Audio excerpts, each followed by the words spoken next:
Jesus Christ. He is one of, if not the most influential people to walk on the face of the planet. With over 2 billion followers of the Christian faith, Jesus made impacts 2,000 years ago that are still celebrated and worshipped to this day. What is very intriguing, though, with how important Jesus continues to be, there's a good 18-year gap of his life that is unaccounted for. Nobody knows where he was or what he was doing. This little section of time, between the ages of 12 and 30, or roughly the years 8 to 27 AD, has absolutely no concrete biblical or historical evidence to suggest what he was doing, and this is the topic of today's video: the lost years of Jesus. Now, before we get started, I just wanted to say thank you for watching, especially my patrons, Beanfart and Donald, for helping me out while I grow this channel. If you're interested in joining a free Discord server and becoming a part of the community, there will be a link down in the description below. We can chat, share theories, talk about F1, argue, whatever it may be, we'd love to have you. So definitely come check it out. Anyways, the lost years of Jesus. So this is a topic that has been an interest to me for some time, and getting to dive into the various theories and schools of thoughts has been very eye-opening. I never realized there were even theories that differed from the traditionally accepted carpenter theory or rabbinical assumptions. Some scholars speculate that he may have traveled to India, where he could have encountered Eastern religious traditions and studied with spiritual masters. Others suggest that he may have spent time in Egypt, where he could have been exposed to Hellenistic philosophy and culture. But before we get into some of those theories about what Jesus was doing during the lost years, I think it would be best to give a quick overview of the life of Jesus and the historical setting in which he lived. So, let's rewind a bit and start at the very beginning, the birth of Jesus. Now, according to the Bible, Jesus was born in Bethlehem in the Roman province of Judea, sometime between 6 and 4 BC. Mary and Joseph were there for a census, but when they couldn't find a place to stay, they ended up taking shelter in a stable, and that's where Jesus was born, under the famous bright star in the night sky. This event is celebrated by Christians worldwide as Christmas, and obviously it's considered one of the most significant moments in human history. The reason why Jesus' birth is believed to have occurred between 6 and 4 BC is due to the historical accounts of Herod the Great, the Roman appointed king of Judea. According to the Bible, Herod was alerted to the birth of Jesus by the Magi who came from the east to worship him.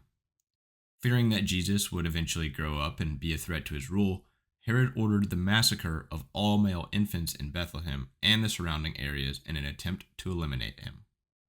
However, Joseph was warned in a dream, and he and Mary were able to escape with baby Jesus and seek refuge in Egypt until it was safe for them to return home to Nazareth. This event is closely followed by the death of Herod himself, which most historians believe happened around 4 BC. Therefore, while the exact year of Jesus' birth is unknown, the general range is believed to be between 6 and 4 BC, based on the events surrounding Herod's reign.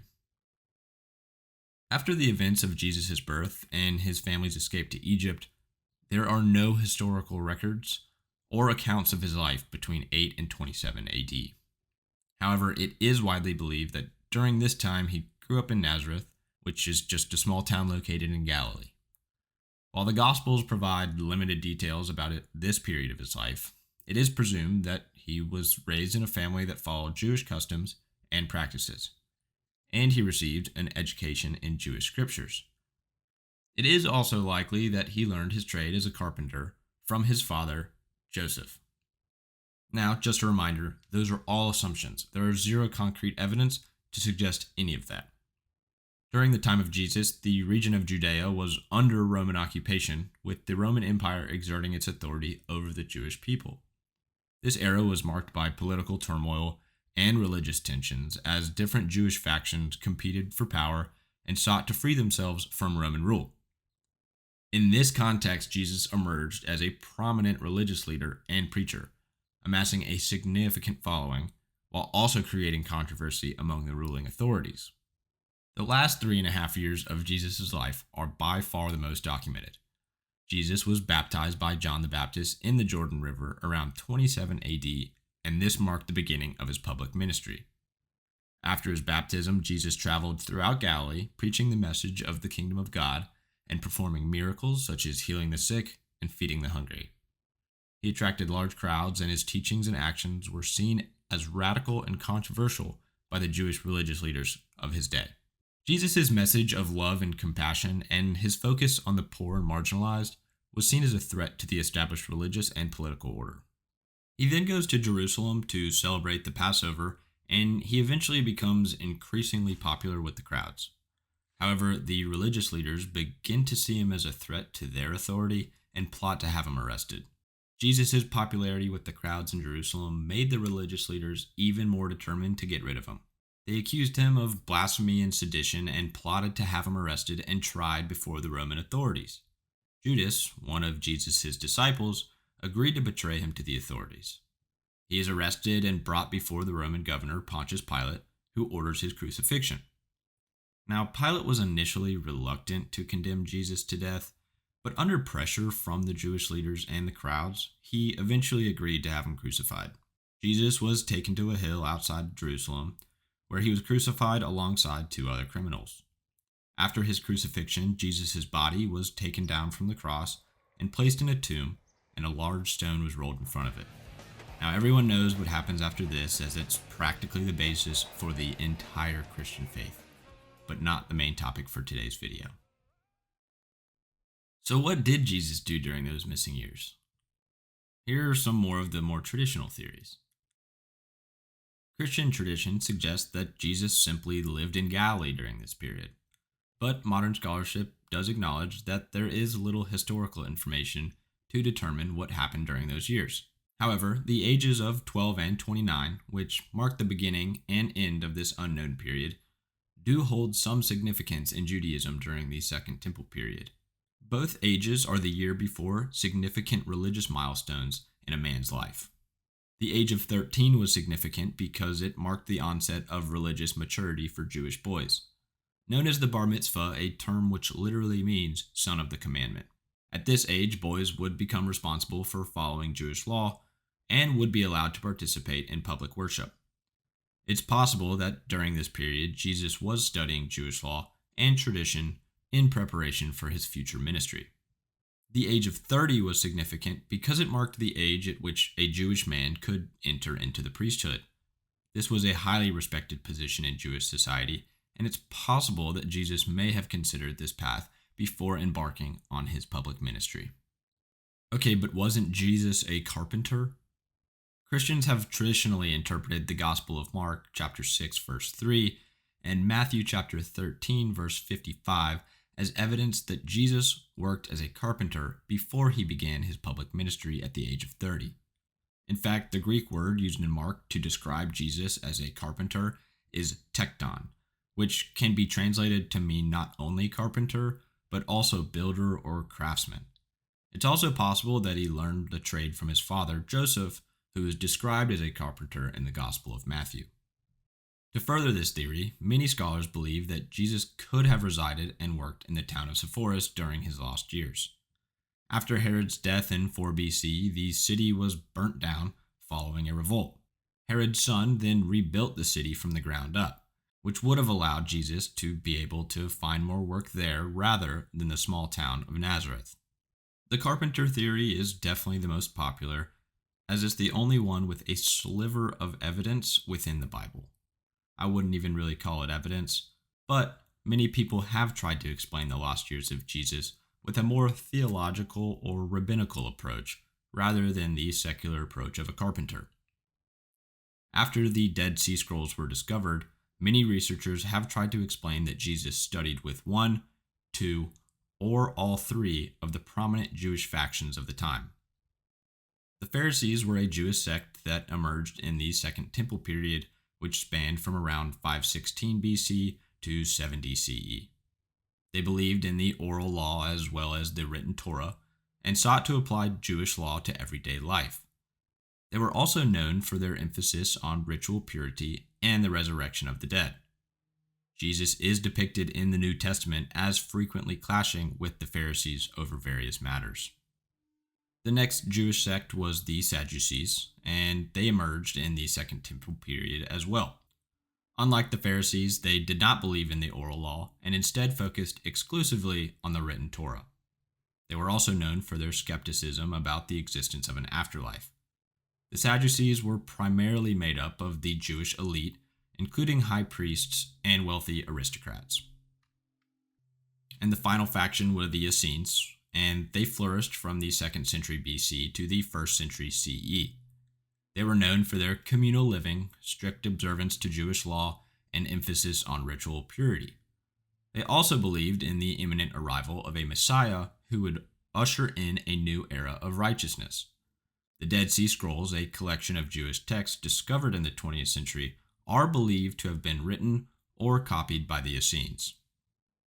So it could be possible that Jesus studied with one of the groups, two of the groups, or all three of the groups. Similar to that of another Galilean, Josephus also studied with all three groups. So it could have been popular at the time and something that Jesus definitely could have done. Okay, now that we have more of the traditional theories out of the way, let's dive into some of the more wacky ones. Jesus in Britain. One of the theories that has captured the imaginations of many people for centuries is that Jesus, during his lost years, traveled to Britain with his uncle Joseph of Arimathea to study with the Druids. That's one sentence I never thought I'd say. But this theory did gain popularity in English literature, including the Arthurian cycle, and has been touched on by famous poets such as William Blake, who wrote a poem about this event. And did those feet in ancient time walk upon England's mountains green? And was the holy Lamb of God on England's pleasant pastures seen? According to the theory, Joseph of Arimathea was a wealthy merchant and a member of the Sanhedrin, who had connections with the Druids in Britain. He brought Jesus with him on one of his trips, where Jesus learned from the Druids and possibly even taught them. This theory is supported by the existence of several legends and folklore in Britain that mention Jesus' presence there. It is said that Jesus visited a number of different locations throughout the British Isles, including Stonehenge. While visiting Glastonbury, Jesus built the first church in the world here, which, of course, was then verified in the 6th century AD by a local bishop, because of course he could do that. Jesus is also said to have planted his staff into the dirt and outsprung a tree known as the Glastonbury thorn tree, which still survives to this day and blooms annually around Christmas and Easter. After Jesus' death, Joseph of Arimathea is said to have returned to Glastonbury as he was the keeper of the Holy Grail, which obviously was the cup that Christ drank out of during the Last Supper. So, according to the Arthurian cycle, Jesus appeared to Joseph in an apparition and gave the Holy Grail to Joseph to then take to his first followers in Britain. Ah, classic. Always the British making everything about them. Jesus in India. The claim that Jesus may have traveled to India and studied Buddhism and Hinduism is one of my favorite theories. It's definitely a controversial one, and just like the more traditional ones, still has no concrete evidence to support it. The theory has been put forward by various scholars and religious figures over the years, based on ancient texts and legends as well as anecdotal accounts of travelers who visited the region. In 1887, a Russian war correspondent named Nicholas Notovich claimed that he had discovered a document called The Life of Saint Isa, Best of the Sons of Men, at the Hemis Monastery in Ladakh. This document allegedly described the life of Jesus between the ages of 13 and 29, during which time he traveled in India and studied under Buddhist and Hindu teachers. Notovich's account was published in French in 1894 as The Unknown Life of Jesus Christ. However, Notovich's account was perceived immediately as controversial, with some scholars claiming that he had fabricated the evidence. Despite this, the president of the Vedanta Society of New York between 1897 and 1921 also claimed to find a manuscript translated by Notovich at the Hemis Monastery in Tibet. This account has also been disputed, and of course, the manuscript has not been found again. In 1908, Levi H. Dowling published the Aquarian Gospel of Jesus Christ, which claimed to be the true story of Jesus' life, including the lost 18 years not covered in the New Testament. Now, Dowling claimed that this story was channeled to him from the Akashic Records. Now, I don't know if you know anything about the Akashic Records, but apparently it's a dream-like location where you can access any knowledge that you desire. So, take that with how you will. The narrative follows Jesus across India, Tibet, Persia, Assyria, Greece, and eventually Egypt. It is definitely a fascinating read. Then in 1925, Nicholas Roerich recorded his travels through Ladakh in India and recounted legends of Issa shared with him by the Ladakhi people and lamas. Now, Issa was a term and name given to them for this person who came and visited him during this time period. We would later find out that Issa and Jesus essentially mean the same thing. Roerich also visited the abbot of Himis and noted remarkable similarities between the stories of the Ladakhis and Notovich's book, despite the Ladakhis having no knowledge of this book. The theory that Jesus may have visited India has continued to intrigue researchers and religious scholars, with some pointing to similarities between certain teachings of Buddhism and Hinduism and those of Christianity. It's also suggested that the Essene sect to which Jesus may have belonged had contacts with the East, and that some of its members may have traveled to India and brought back teachings and influenced Jesus' own teachings.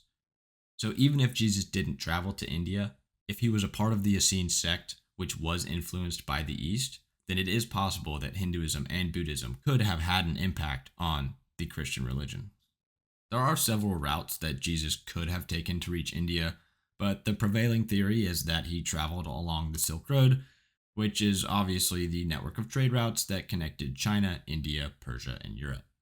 This would have been a challenging journey, but not impossible, as there is evidence of travelers making it from Europe to China and back during ancient times.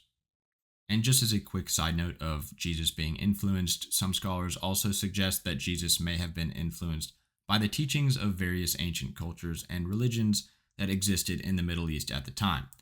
These include Zoroastrianism, which had significant influence on Judaism and may have influenced Jesus' own teachings, as well as the various mystery religions that were popular in the region at the time. So some speculate that he did go east, but not as far as India. Some people think Jesus went even farther east. Some people think that Jesus went all the way to Japan. This theory is held by some people in Japan that Jesus visited during his lost years and then later returned to live out the rest of his years after surviving the crucifixion. So there's a lot to unpack here, but let's start at the beginning, the lost years. At the beginning of the lost years, he is said to have traveled to Japan and landed at the west coast. He then became a disciple of a great master around Mount Fuji, where he learned the Japanese language, Eastern culture, and Buddhism, which would all then unfold and impact his teachings in the New Testament. At age 33, it is claimed that he returned to Judea to share his wisdom and start his mission. Now, before we get into the rest of the story, I need to explain something known as the swoon hypothesis and the substitution hypothesis, both of which could have been possibilities that would have allowed Jesus to survive his crucifixion. Also, a fascinating conspiracy theory. The swoon hypothesis states that Jesus may have survived the crucifixion, even though he was later reported to have died. Proponents of this hypothesis argue that Jesus could have been in a state of unconsciousness or suspended animation rather than being truly deceased. They argue that Jesus could have been revived in the tomb where he was buried, and later emerged to appear to his followers as if he had been resurrected from the dead. One of the key arguments in favor of the swoon hypothesis is that the duration of Jesus' crucifixion and the fact that he reportedly died so quickly after being crucified are not consistent with what is known to be the typical process of crucifixion. Crucifixion was intended to be a slow, painful, and humiliating form of execution, and it is unlikely that a healthy adult would die so quickly after being crucified. Furthermore, there is some skepticism about whether Jesus was actually nailed to the cross, as the Gospels do not explicitly mention this, and it is assumed based on the reporting wounds of Jesus' hand. Now, personally, I think that's a large jump of faith. If I was nailed to a cross, I think I would die pretty quickly. Another argument in support of the swoon hypothesis is the lack of eyewitness accounts of Jesus' dead body after he was buried.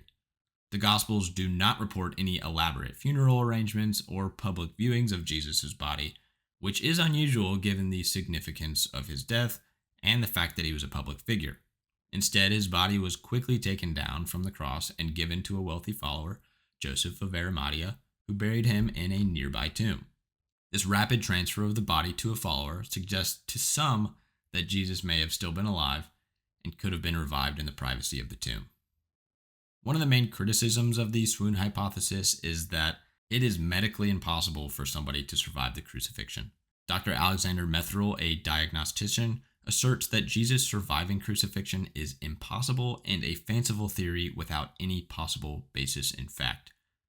The Journal of the American Medical Association conducted a thorough analysis and concluded that Jesus was probably dead even prior to the spear being thrust into his side, and that any swoon hypothesis is entirely irreconcilable with contemporary medical science.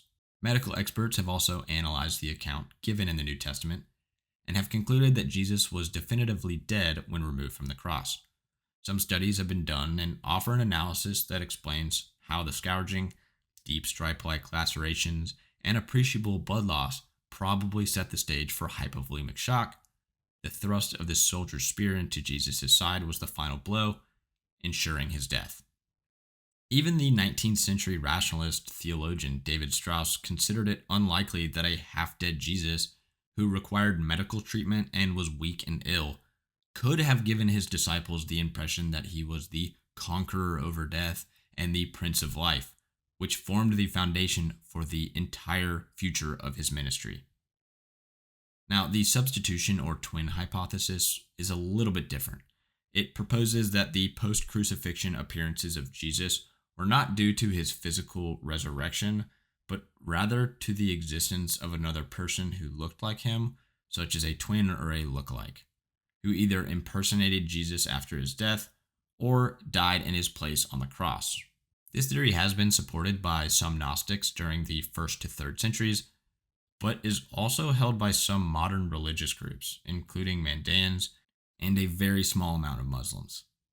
The idea that a twin or lookalike could have taken the place of Jesus after his death on the cross was suggested by some Gnostic sects, who believed in a separation between the physical and spiritual world.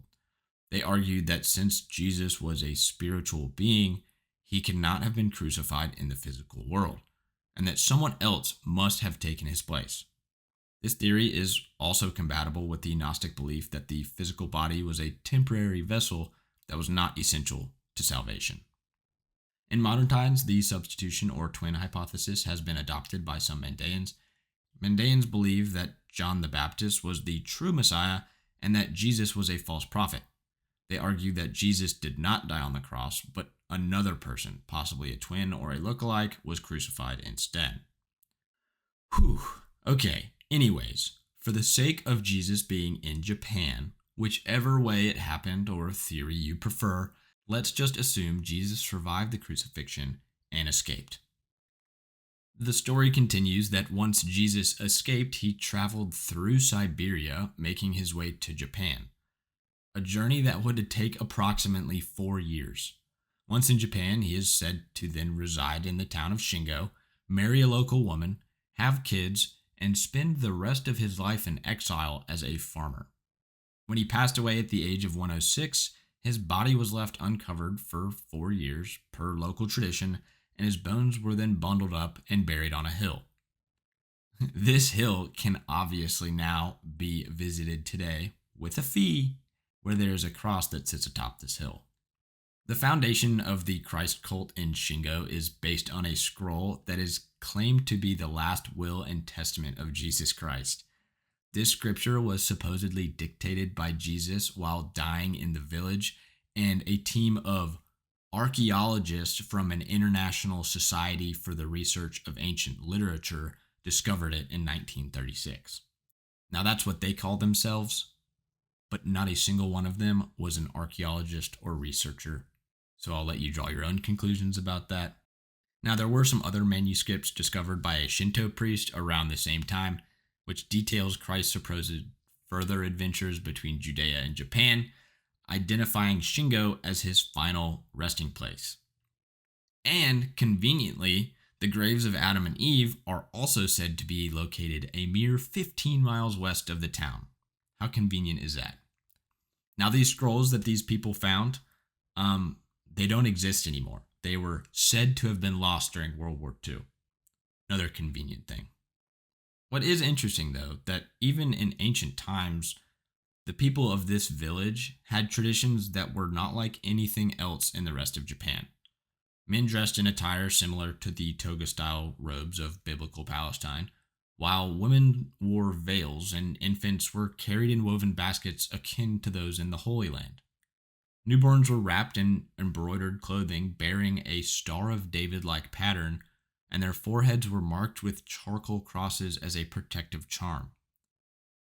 Instead of Jesus traveling to Japan, coming back, surviving the crucifixion, and then traveling back to Japan, where he'd spend the rest of his days and then start a Christ cult, I think a theory that's a little more likely and would explain the tombs is the theory that a group of 16th century Christian missionaries came to Japan in 1549. However, after conflicts and competition arose between evangelists over Japanese converts, the Japanese government issued a nationwide ban on Christianity in 1614. The ban caused the faith to go underground, and hidden Christians faced extreme persecution, including loyalty tests that require them to renounce their beliefs by trampling on religious symbols. Those who refused to do so were subject to brutal punishments such as crucifixion, beheading, burning at the stake, or just general torture. Christianity survived in scattered communities for over 200 years until Japan opened itself up to the West in 1868. Now, these scattered communities could explain why the Christian traditions in Shingo are not practiced in other areas and why they have some symbols that do resemble early Christian thought. In conclusion, the idea of the lost years of Jesus has been a topic of fascination and debate for centuries. While there is a limited historical evidence to support the notion that Jesus traveled extensively during the period between his childhood and public ministry, as you can see, there are some pretty wild theories about what the most influential man in the world was actually doing. Despite the lack of concrete evidence, the concept of the lost years has captured the imaginations of many scholars and seekers who have attempted to fill in the gaps with their own theories and speculations. Regardless of these specifics, the idea of the lost years speaks to a deeper human longing for knowledge and understanding, and a desire to uncover the hidden truths that lie at the heart of our existence. While we may never know for certain what Jesus did during this mysterious period of his life, the search for answers continue to inspire and motivate us, driving us to explore new ideas and perspectives, and to deepen our own spiritual and intellectual journeys. Well, that about wraps up today's video. If you enjoyed the video, leave a like and consider subscribing. If you have any theories or comments about anything regarding this or any future videos or ideas that you'd like me to cover, leave a comment and I'll definitely add it to the list. Consider checking out the Discord server. It's been fantastic getting to hear everybody's theories and just chatting about anything. But at the very least, thank you for watching, and we'll see you in the next video.